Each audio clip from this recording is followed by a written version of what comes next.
May I know from the Honorable Chief Minister home why this project of installation of emergency and fire service station Mawryngkneng is getting delayed.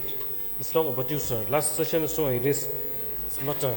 But in the last few years, just 2 years, so many fire incidents have taken place in your area. Just last December also, on the 19th December 24, 2nd December 24, two fire incidents that have occurred in our area, at Kot and Mawryngkneng village.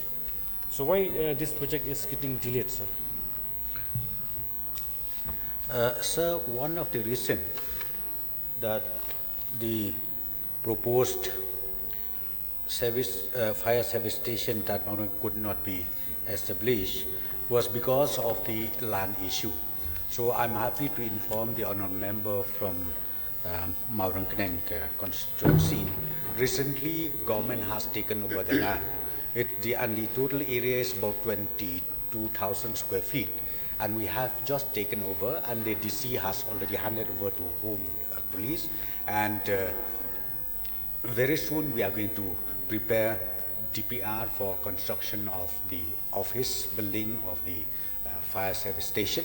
And once that is completed, sir, the station fire service station will be ultimately operationalized.